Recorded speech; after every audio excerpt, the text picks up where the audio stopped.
मैंने अपने मिनिस्टर्स को जो कल भर्ती होंगे क्लियरली एक मैसेज दिया है कि जो गलती आईपीएफटी ने किया बीजेपी के पहले सरकार में कि मंत्री बनने के बाद चुप बैठ गए।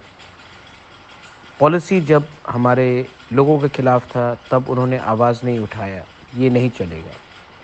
एक फ़र्क तो है, एनसी देव वर्मा आईपीएफटी के प्रेसिडेंट थे, वो मिनिस्टर बने, और मेवार कुमार जमातिया जनरल सेक्रेटरी थे, वो मंत्री बने। जिस दिन पार्टी का प्रेसिडेंट और जनरल सेक्रेटरी ही मंत्री बन जाता है तो मंत्री पद ज़्यादा बड़ा हो जाता है और पार्टी छोटा हो जाता है। मैं बीजेपी की सरकार में नहीं ज्वाइन करूँगा। मैं बाहर रहकर एक प्रेशर रखूँगा। और मैंने अपने मंत्री को कहा है, अगर हमें लगा कि काम नहीं हो रहा है, एक इशारा में आपको मंत्री पद छोड़कर हमारे पास आना पड़ेगा।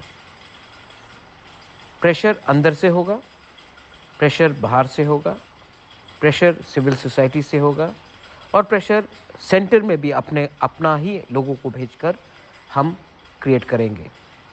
पार्टी इम्पोर्टेंट नहीं है, सिंबल इम्पोर्टेंट नहीं है। इम्पोर्टेंट है कि हम किस तरीके से अंदर घुस के प्रेशर रखें कि हमें अपना ज़मीन का, पॉलिटिकल राइट्स का, फंडिंग का, लैंग्वेज का, स्क्रिप्ट का, कल्चर का, ऐतिहासिक का करेक्शन मिले। अमित शाह ने पहला मूव किया है कि उन्होंने स्वीकार किया है कि गवर्नमेंट ऑफ इंडिया से गलती हुई है, आगे का रास्ता देखना है। लेकिन हमें हर तरीके से, हर तरफ से, अंदर से, बाहर से, सब जगह से प्रेशर रखना है। कैबिनेट के अंदर हमें प्रेशर रखना पड़ेगा, ये 2 मंत्री के थ्रू। आज पहली बार है कि 11 मंत्री में 5 तिपरासा होगा। संतना, ऋषिकेतु, अनिमेश, शुक्ला और विकास, सब तिपरासा है। पार्टी अलग हो सकता है लेकिन सब तिपरासा है। प्रेशर कैबिनेट में आपको रखना पड़ेगा। पार्टी के बाहर, कैबिनेट के बाहर मैं प्रेशर रखूँगा, और सिविल सोसाइटी से भी आपको प्रेशर रखना है। अगर हम ईमानदार रहे तो पार्टी का इतना मतलब नहीं जाता जितना हमारा ईमानदारी मतलब रखता है।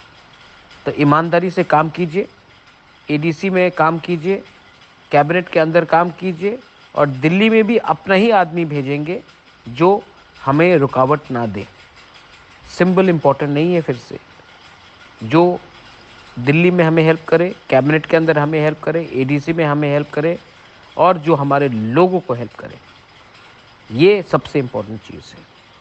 बहुत लोग उल्टा सीधा बोलेंगे, लेकिन नहीं, समय को देखकर इंडिया में आज पक्का हो गया है कि यही सरकार आएगी।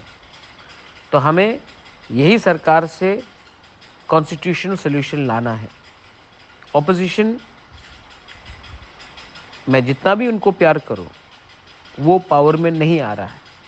तो हमें देखना है कि कौन पावर में है और कौन ही हमें हमारा न्याय दे सके। इसके लिए दिमाग से सोचकर हमने ये कदम उठाया है। और अगर हमें लगा कि ये कुछ नहीं हो रहा है, सरकार कुछ नहीं कर रही है, तो हमें बिना डर कर कदम वापस भी लेना पड़ेगा। This is my message to all. सोचिए, समझिए, और राइट टाइम में राइट डिसीजन लीजिए। बेल आई नो हम बाय।